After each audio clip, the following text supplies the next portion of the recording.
Welcome to Coleman Report Live. Can we say fall edition yet? I'm Bob Coleman, and we're talking Main Street and the small business lenders who help it grow. Lance and Delaney are in the house. Good to see both of you. Good to be here.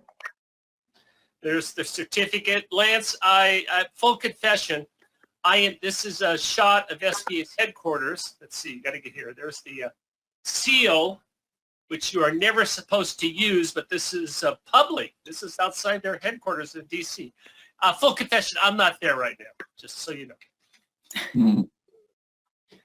Otherwise, I'd probably be sweating like a pig. All right, number one, do you document veteran status on your SBA 7A loans? And Lance and Delaney and I are going to tell you why that's an important question. Lance, what do you think the answers are? Well, I would think if they're trying to take advantage of... I'm impressed. I'm impressed. Yeah, I think most lenders will. If a veteran indicates that, if they indicate they are a veteran, they'll document it properly. The reason why I'm impressed is because, Lance, it has not been in any previous notices or SOPs. It doesn't say you had to document them, did it? Or am I wrong on that? It does. The only reason it says that you have to document it is if you're taking advantage of, Veterans Advantage, the SBA Express loan with no guarantee fee. But honestly, with the new fee structure, Bob, you don't have to. But anyway, the notice that is dated August 31st. Is attached, is in the handout section here. It tells you the 7 or 8 documents you need. I'm not going to go over them other than there is a need to document them. But beginning in less than a month, Lance, or actually let's go to Delaney. Delaney, what do we have? What are the new fees going to be? Well, here they are, up to $500,000 or less. It is 0%. $500,000 to $700,000. It's 0.55. 700,000 to $1 million, 1.05, and then when we get to the bigger loans, $1 million to $5 million, it's 3.5% of the guaranteed portion up to $1 million, and 3.7%, 75% for the guaranteed portion over $1 million. Now, Lance, the way we calculate this, if we have a $2 million loan, is it a flat? Do we have to tier all this, or what's the fees? A $2 million loan is going to have a guarantee fee of 3.5% on the first $1 million, and then 3.75% on the amount over $1 million. And this is the guaranteed portion, FYI. But that's good news for loans less than $1 million. I think those fees are very reasonable, especially obviously the fees less than $500,000. Good for SBA. Well, and it's SBA's effort to encourage smaller loans. Mm-hmm. Now, the follow-up question is, which I know none of you have the answer. I certainly don't, but it's rhetorical, is what does this do to the subsidy rate? Obviously, we'll get into the future. Subsidy rate is where in the past loan losses have been covered by program fees. I don't have the answer to that. So, Lance, you want to offer a guess? Well, SBA's operated at zero subsidy. In fact, it's almost a money maker. It is a money maker, yeah. And I am sure that the powers that be at SBA have ran this through some significant calculations to make sure they remain at zero subsidy, because that's been one of the strongest points of SBA in its lifetime, is the fact that they operate at zero subsidy. This fee list, the nice thing too is the ongoing fees that the lender pays on the smaller loans are also zero. Joseph, do we have a chart on that? Did you do that? No, next one. No, we didn't have that. I can do it real quick. Don't worry about it. The fees for under $500,000 are zero, and these are for loans sold to the secondary market. And fees over $500,000 are 0.55 on the fees are calculated on the gross amount of the loan, FYI. Bob, it's not sold on the secondary market. That's our ongoing fee that we pay with our monthly 1502. Okay. But the nice thing is zero guarantee fee to the borrower on loans under 500. zero ongoing fee to the lender. A lot of encouragement to do loans under 500,000. Yeah, and I'm trying to find it here. It's in the notice, and we'll clean that up later. But the important notice on the fees under 500,000 is not an ongoing lender fee. So again, it makes the SBA lending more profitable to the lender. And upfront fees for express loans will be also zero, and there are 6 or 7 documents that you can use to document a veteran status. Also, so that is important. And the most common document, of course, is the DD 214. Very good, Mr. Sexton. What do we have for Fraud Friday, Delaney? All right, well, this first story about Mr. Daniel Tassone, I'm not sure if I'm saying that right, but I can always try. He recently pled guilty to wire fraud, bank fraud, illegal monetary transaction and fraud, and a couple other things going on. He submitted Idle Loans Main Street lending program. Maybe I've heard of this before, but that's actually a new one for me, and PPP loans using false documents, false payroll. He found fraudulent identities using names, date of birth, social security numbers, and ultimately obtained $2.6 million. And Bob, I know this one's your favorite part. He purchased a residence in Naples, some stocks and investment securities. Nice.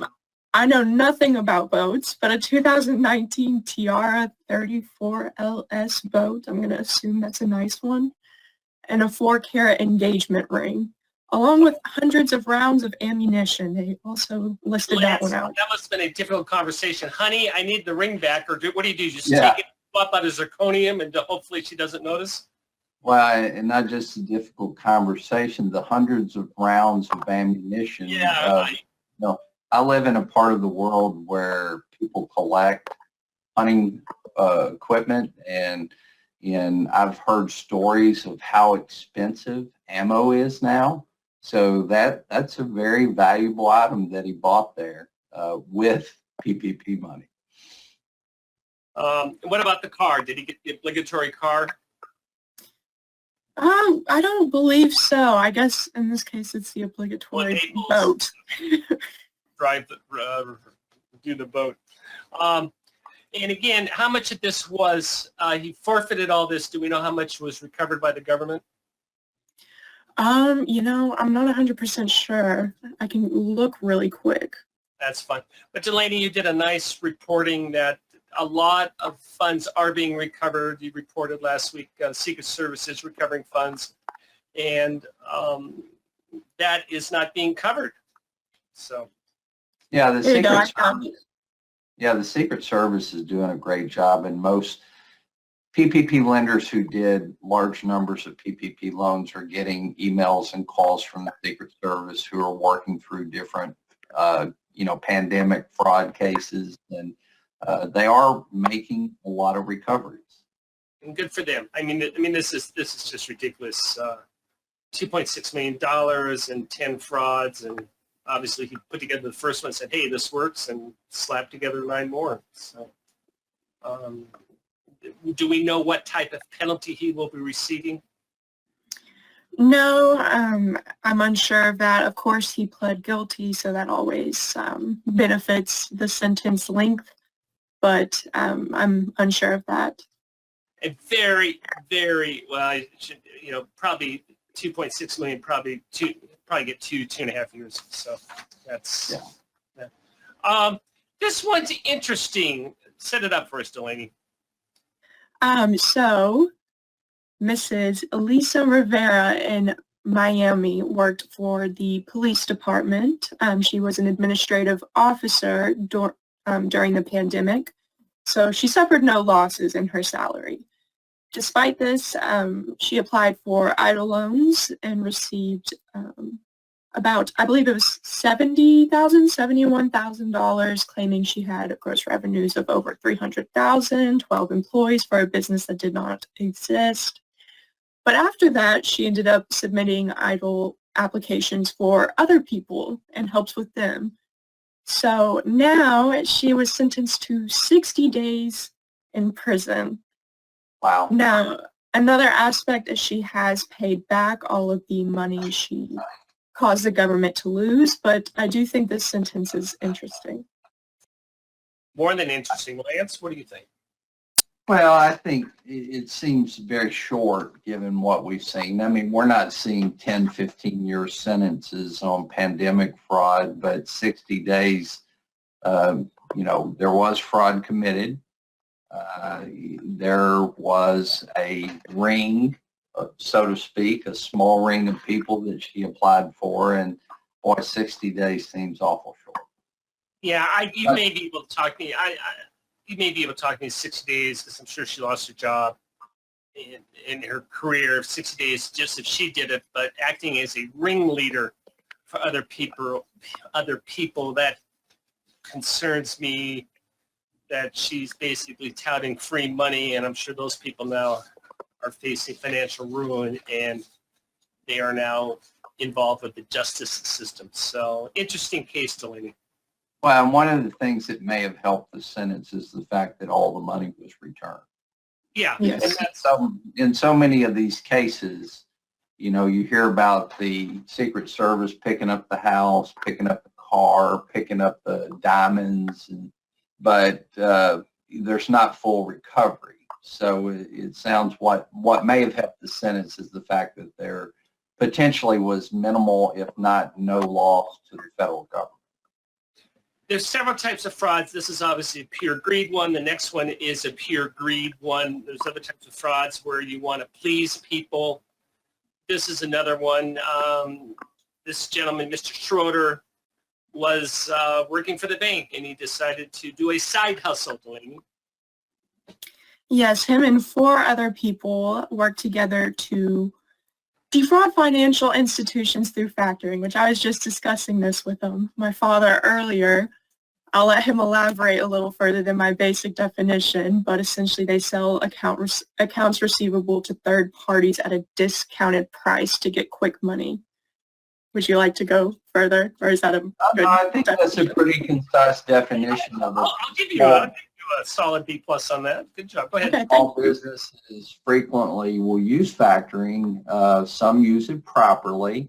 An example in my backyard, Walmart, of course, is a huge buyer of products and services. And you can take a contract from Walmart into a factoring company and you can get money pretty quick. But the expectation is that at some point when Walmart repays that contract, that the factoring company gets paid off. So, and SBA actually had, even though the SOP talks about, no floor plan financing, no factoring, they had a program many years ago that was similar to factoring, but no longer, and I don't expect that to happen anytime soon. But usually it's a way for a good business that has ongoing contracts to get cash flow quicker. And part of the reason I mentioned Walmart may have terms of net 30 and they pay you net 60.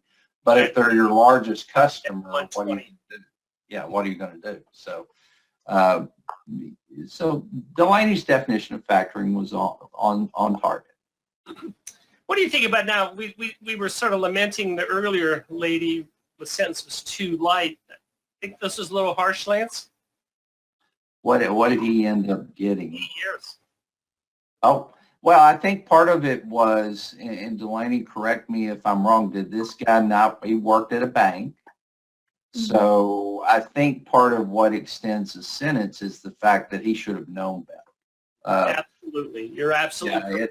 I agree with you. Yeah. And I think that when they sentence people, they look at, what they should have known. I mean, I think they consider, did they work in banking? They understood factoring. He understood it and committed fraud because of knowledge that he had in his profession. So I think that extended the sentence. And Not Delaney, only did he help these, sorry, go ahead. I was going to say, what was his title? Was he executive vice president? So he was the let me check. He was the president of a bank subsidiary Okay. of San Antonio Bank. Okay.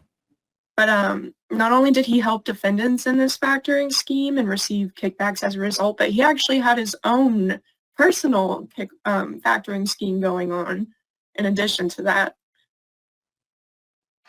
I mean, it's and again, it's these type of schemes where you get other people involved and the amount of money he's going to get caught. I mean, it's, Well, and I think it's a great example. I know in my banking career, one of my earlier when I was just doing commercial lending for a bank, one of my favorite source of customers were other bankers because you felt like they understood, they had knowledge, they would provide good documentation. So I pursued other bankers as customers, and I think one of the things that may have had occurred with the institutions that were caught up in this is they probably had a level of trust with Mr. Schroeder because he worked in the industry. yeah, very good. Very good reporting. Thank you very much. Lance, go ahead, Kathy. Let's see. I was wondering if it had experience with a PPP loan being reviewed by SBA and what the outcome is. SBA finds the calculation is incorrect and we gave the borrower too much money. What do we do, Lance? Well, and I've dealt with this. On a PPP loan, there were, and see, as an example, we bought portfolios, but, PPP loan amount calculations are very typical in PPP loan reviews. So, you submit the forgiveness application, SBA puts it under review, they gather and request documentation, and they come back with, here is what we believe the loan should have been. So they will pay the forgiveness amount based on their calculation. Once they pay, let's just say you have $1 million PPP loan and SBA makes a determination that the loan was not properly calculated. It should have been $750,000. So SBA will pay you the $750,000 plus the appropriate interest amount, and you'll still have a remaining balance of $250,000 on that PPP loan. At that point, there's one of two options. You get a letter from SBA in the platform that it says it's a denial letter, but it details this is the reduced amount that we will forgive. Here's the calculation we have. The borrower has the option to appeal. And I've had several borrowers who have appealed loan calculation amount disputes with SBA and have been successful, but the borrower can appeal. The bank, the lending institution cannot appeal. It has to be the borrower who appeals that decision. So if the borrower does not choose to appeal, then the bank has in this case, you had $1 million, $750,000 forgiven, $250,000 remaining balance. It's time for the bank to start sending payment statements on that $250,000 balance.